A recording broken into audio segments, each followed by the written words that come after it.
we mentioned the Valyrian steel dagger, the Catspaw dagger, and how that sparked significant conflict in Game of Thrones, right? Like, that was an essential part of everything that happened in that show to come. It was right there at the beginning. What significance do we think it'll have in this series? I think it will play a very big part because, as we can see in the scene, Alicent's hair is disheveled. She's not wearing any jewelry. So it indicates that something big has happened.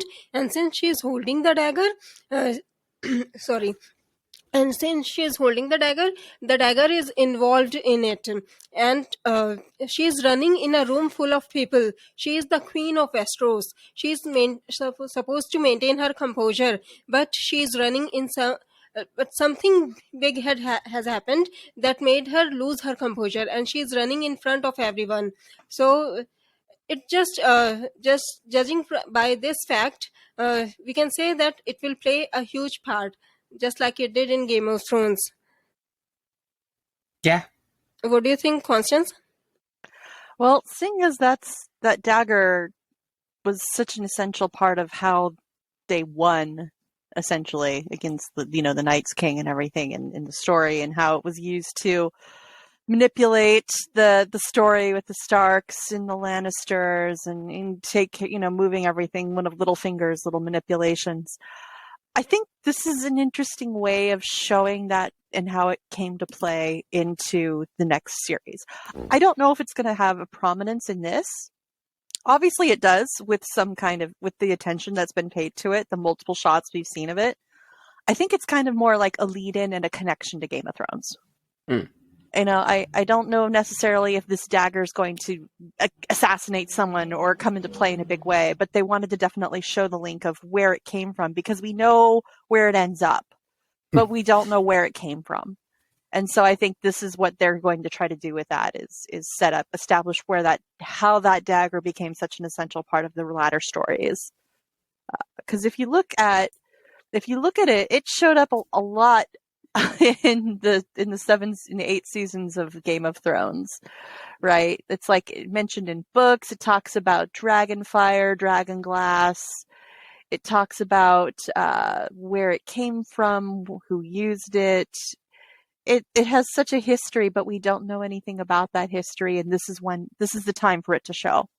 So I think that's what this is. I think this is a direct tie into Game of Thrones in that essential part of the storyline. Yeah. What about you, Sam? Yeah, I mean, I think, like, I don't know if it'll kind of be like a plot point, kind of how it was in, the A Song of Ice and Fire, how it was like, the murder weapon or the attempted murder weapon and stuff like that. So I don't know if it'll matter that much, but I could see, kind of like how Constance said, it's like a connection to the old show. So it gets people like, oh, kind of like, that Leonardo DiCaprio meme, like, oh, yeah. So, like, I think that it'll definitely be kind of used like that to just kind of get people, like, connected to the show. I think I'm hoping it'll actually get used, because I also think that'll be kind of cool. So, but yeah, I think it'll be used, but I do not think it's going to be like a plot point like it was in the other series. So, what about you, Morgan? Well, for me, I think it's I don't know that it's necessarily going to be used violently per se. I mean, when you see her carrying it, she doesn't have it doesn't have any blood on it, right? She's just holding it. However, that is the queen holding her husband's dagger, very, very scared. That's a pretty significant image right there, right? We know that this is a husband. They showed him in 2 different scenes wearing that dagger on his belt. And then you see his queen, without him in the scene at all, holding the dagger, looking scared. And what do we know about the fall of kings? We know that everybody around them gets really scared really fast, because power is a vacuum. And as soon as that person dies, you have to figure out your life and everything you want immediately. What about you, Solar? What are your thoughts? Honestly, I can see that it does play a part, specifically from the perspective of Valyrian steel in this story is the closest thing that we get to magic weapons. And George Sure. has put very, very big emphasis on the rarity of magical artifacts in the sense of everyone has one, but most people only have one. And that's their Valerian steel swords. I believe the Boltons have a flaying knife. The Targaryens had 3 swords and 2 daggers because they were the kings of kings of kings of kings of old. But I'm hoping that it doesn't play that large a part in the story. One of the things that, and this is just a personal thing, but I am not a big fan of C-3PO and R2-D2 being in every single story attached to Star Wars: A New Hope.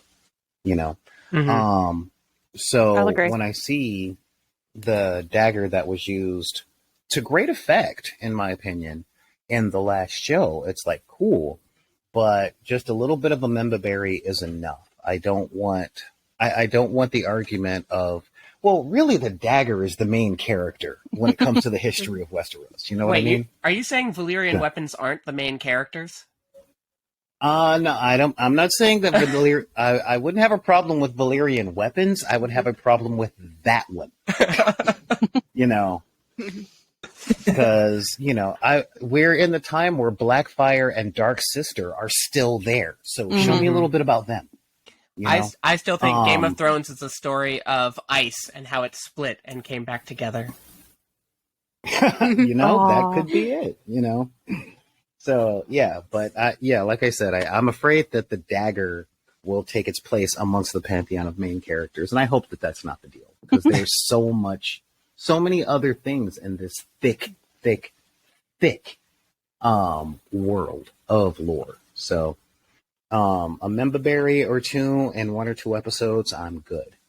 The key to a plot point, I hope not. I really hope not.